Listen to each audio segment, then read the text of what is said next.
Aunque parezca mentira, el método científico, tal y como lo aprendimos en la escuela, fue definido ya por Aristóteles en su tratado Los Segundos Analíticos, o como también se lo conoce, los analíticos posteriores. De acuerdo con este tratado de Aristóteles, el método científico consiste en identificar los primeros axiomas que organizan el cuerpo de la teoría científica de un modo coherente y a partir de allí deducir los teoremas que organizan los hechos que la teoría explica. Y finalmente, a partir de los axiomas y los teoremas, construir los juicios verdaderos que caracterizarán a una teoría científica. Un ejemplo de este modo de proceder cuando se quiere hacer una teoría científica es la geometría euclidiana.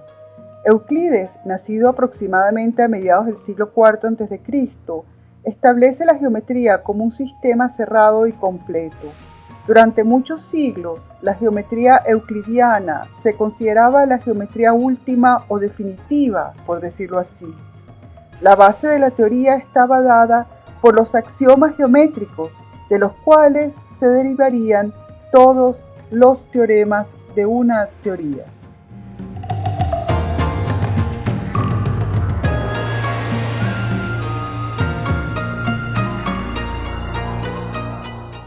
Con ello, Euclides otorga a la geometría un nivel de rigor y cientificidad que nunca antes había sido obtenido por ningún otro cuerpo de conocimiento teórico. E aí, pessoal, beleza?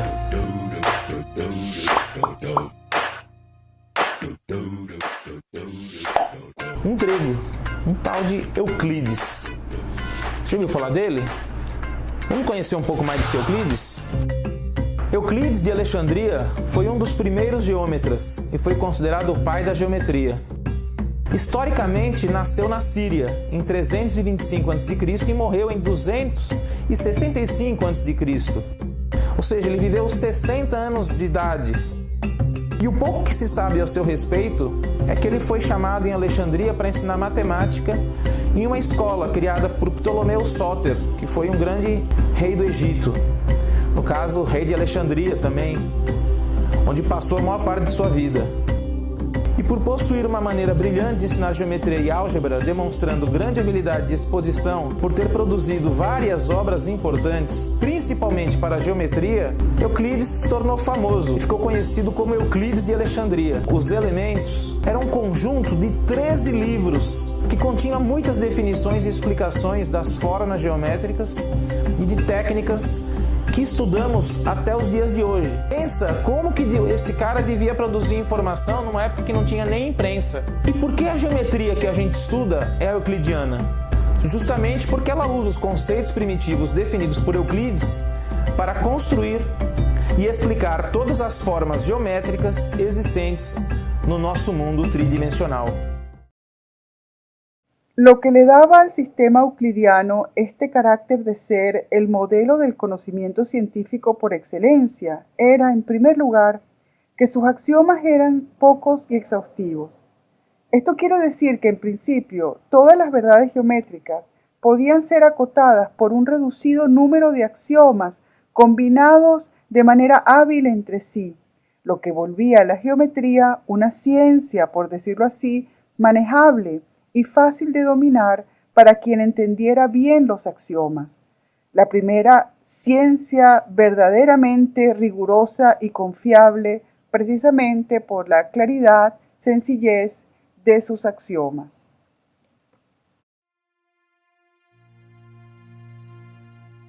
Pero, ¿qué es un axioma? Un axioma es un enunciado evidente por sí mismo o de manera intuitiva.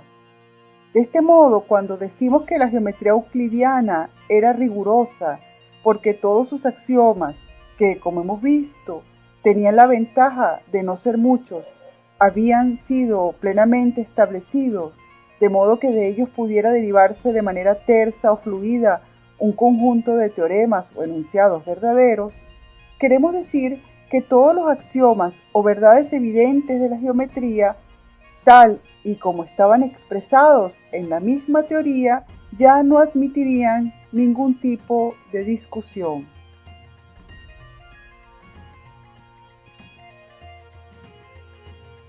Un axioma es, pues, una suerte de acuerdo de algo respecto de la realidad, que es tan evidente por sí mismo, que todo lo que están discutiendo, si una ciencia es verdadera o no, si un juicio es verdadero o no, ya están de acuerdo sobre la validez o la evidencia de los mismos. A partir de allí, de ese acuerdo básico, el proceso de deducción de conocimientos se supone que debiera transcurrir de modo más terso y conducir a un acuerdo entre varios interlocutores racionales sobre la validez de los enunciados de una ciencia. De este modo, de acuerdo con Aristóteles, el paso previo para estar de acuerdo sobre la validez de una ciencia es que estemos de acuerdo sobre los axiomas o intuiciones básicas que se supone que son autoevidentes.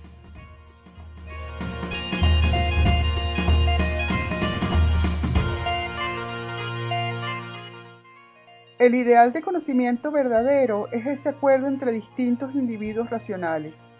Y la presunción del método aristotélico en los segundos analíticos es que si la gente está de acuerdo sobre los conocimientos básicos, sobre los axiomas, será pues más fácil que esté de acuerdo sobre todo aquello que se deduce de ellos. Por esto es importante encontrar núcleos de conocimiento tan evidentes por sí mismos y de forma tan intuitiva que ellos pueden servir de anclaje a la deducción del conocimiento posterior. Estos son precisamente los axiomas, un conjunto de verdades autoevidentes. Con ello, el método aristotélico aplicado a la geometría de Euclides resuelve en principio la fundamentación del conocimiento. Sin embargo, un problema sigue en pie. ¿Estamos de verdad o estaba de verdad todo el mundo de acuerdo con la validez autoevidente de los axiomas de Euclides? Un caso problemático que se planteó muy temprano fue el famoso axioma de las paralelas, uno de los 5 axiomas de la geometría euclidiana. Este axioma dice que en un determinado punto hay una sola línea paralela a una sola recta. Este axioma es fundamental para Euclides porque de él derivaría una serie de importantes teoremas de la geometría. El problema es que posee una presunción que es indemostrable, que nadie pudiera demostrar, que en el infinito esas líneas paralelas nunca se interceptarán, porque en verdad hay alguien que pueda vivir infinitamente para constatar que las líneas paralelas no se interceptan jamás. ¿Cómo saberlo? Nadie podría nunca llegar al punto infinito que demostraría de modo fehaciente el axioma de las paralelas.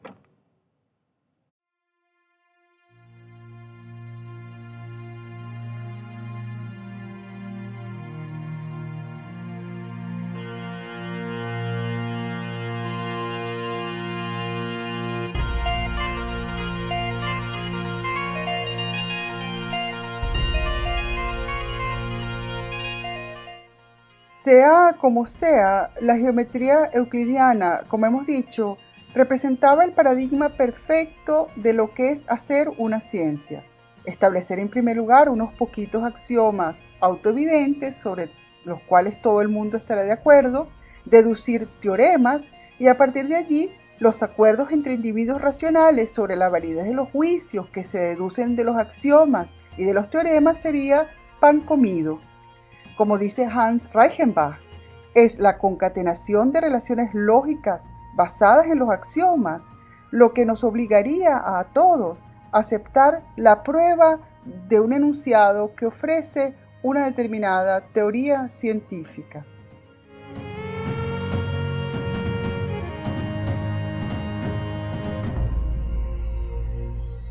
De este modo, a finales del siglo XIX y comienzos del siglo XX, el problema del conocimiento científico era precisamente encontrar el sistema axiomático completo desde el cual fuera posible deducir todo el cuerpo del conocimiento científico posible.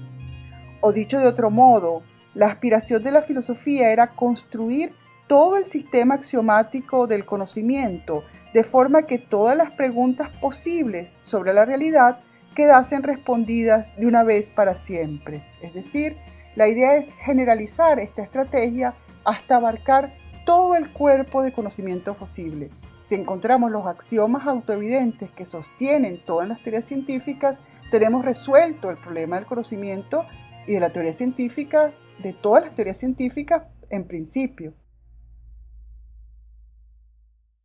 A finales del siglo XIX y comienzos del siglo XX, esta aspiración parecía bien posible. Siglos antes, Galileo, Copérnico, Johannes Kepler o Isaac Newton habían logrado construir teorías científicas demostrables y demostradas. La teoría de la gravedad de Newton había logrado definir de forma sencilla, en una sola ecuación, los efectos de la gravedad en los grandes cuerpos celestes. Para la humanidad, esta hazaña de tipo teórico era monumental, dado que permitía predecir, sin tener que ir hasta allá, cuál es la fuerza de gravedad que un cuerpo celeste como Júpiter, por ejemplo, ejerce sobre cualquier otro cuerpo.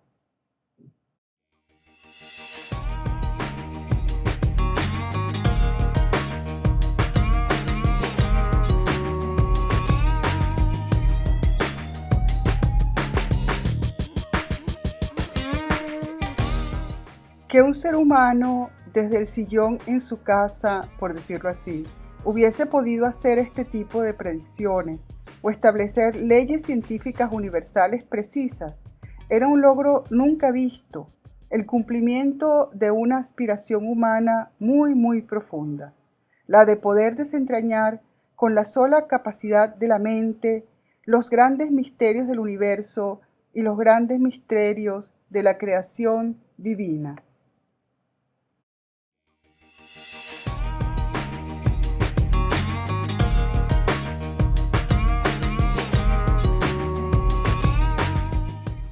De esta manera, desde Kant, el empeño de la filosofía era comprender cómo estos grandes logros podían ser estandarizados de modo que se pudiera ofrecer un método de conocimiento que encaminara a la razón humana, de una vez por todas, por el camino seguro de la ciencia, como solía decir Kant.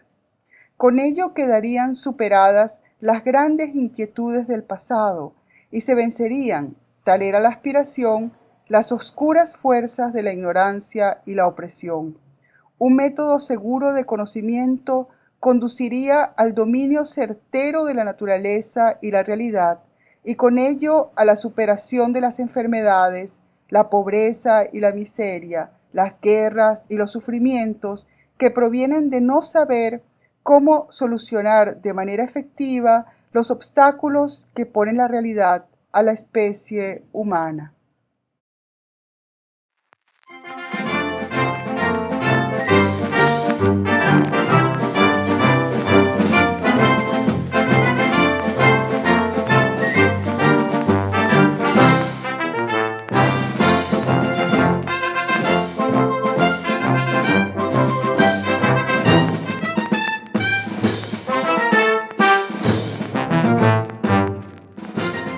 De acuerdo con el paradigma aristotélico expuesto, esto solo podría lograrse si se encontraban todos los axiomas últimos constitutivos de toda ciencia.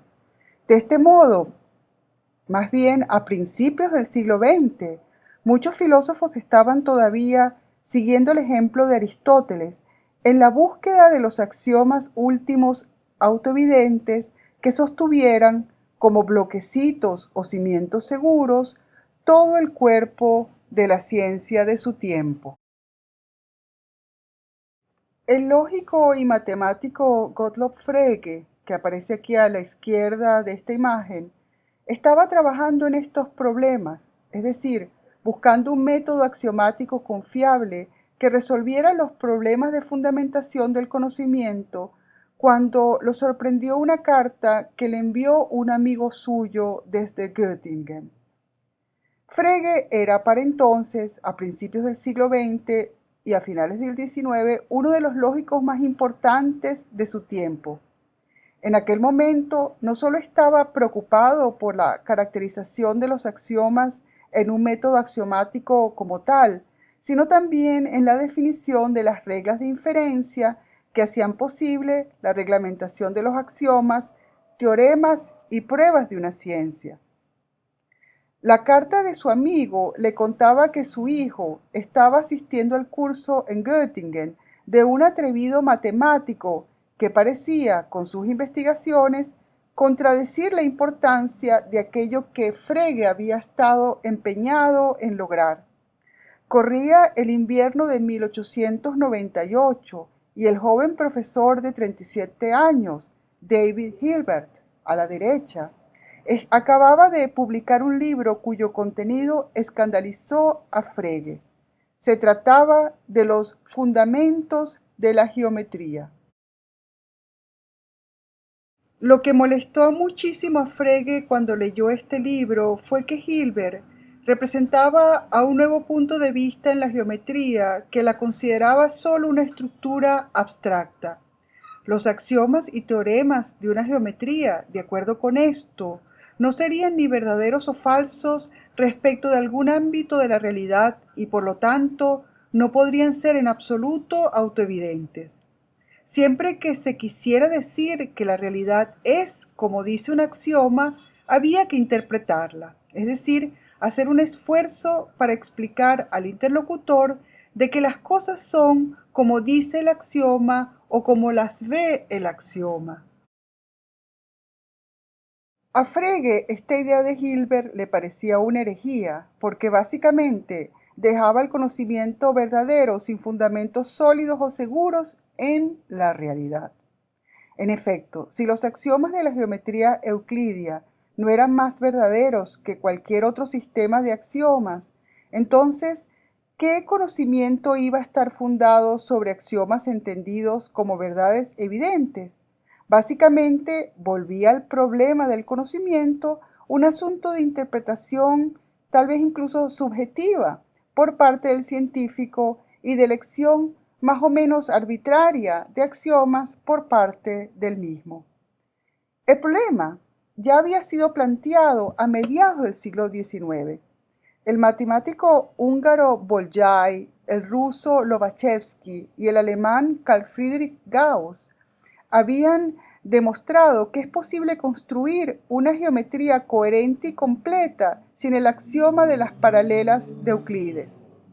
Descubrieron que era posible concebir que más de una paralela corre sobre una línea recta y combinar este nuevo axioma con otros axiomas de Euclides para crear una geometría coherente y enteramente distinta a la de Euclides.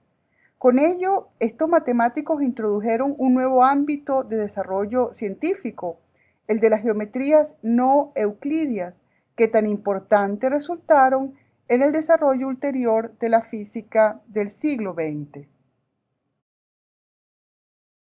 Aunque con toda probabilidad Frege ya conocería los desarrollos innovadores de estas nuevas geometrías no euclidias, lo que le alarmaba eran las consecuencias que Hilbert parecía extraer de ellas para la ontología, es decir, para la teoría del ser en general. Hilbert no era un filósofo, sino un lógico matemático.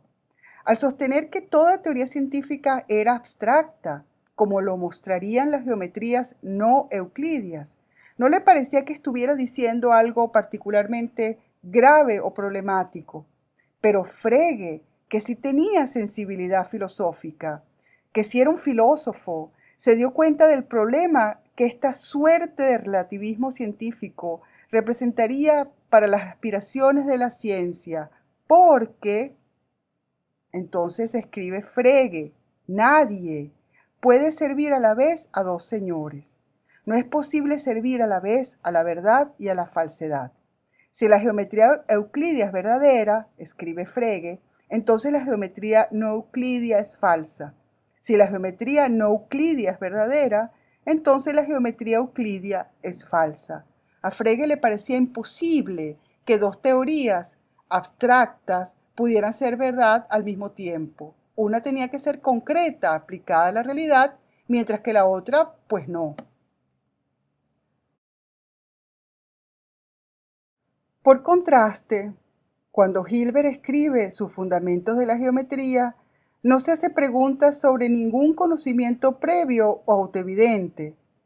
Esto no es ningún problema para él, ni es la pregunta que se hace. Lo que se dice de los axiomas es lo que se define previamente de ellos y nada más. Por esta razón, escribe Hilbert. Cada teoría no es sino un tinglado o esquema de conceptos, junto con ciertas relaciones necesarias entre ellos, y sus elementos básicos pueden ser pensados arbitrariamente. Si entiendo por puntos, etc., cualquier sistema de cosas, por ejemplo, el sistema formado por amor, ley, desollinador, etc., y considero que todos mis axiomas resultan válidos para esas cosas, entonces resultan válidos para esas cosas mis teoremas, como por ejemplo el de Pitágoras. Con otras palabras, cada teoría puede ser aplicada a infinidad de sistemas de elementos básicos. Es decir, no tenemos que ponernos de acuerdo sobre axiomas autoevidentes. Si aquello que hemos tomado como axiomas satisface nuestros teoremas, entonces la teoría va a funcionar perfectamente.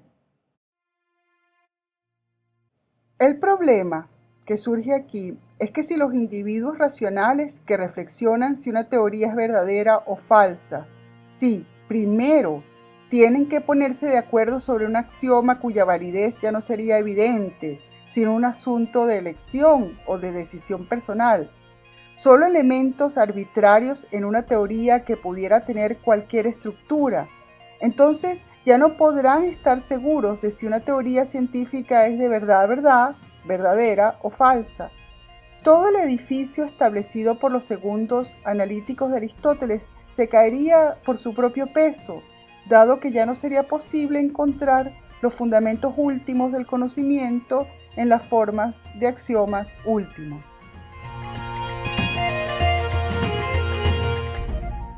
De este modo, el problema de la fundamentación del conocimiento verdadero en el siglo XX se complicará terriblemente y dará lugar entonces a una serie de polémicas y problemas que incluso a la fecha de hoy se encuentran todavía sin resolver o se han complicado.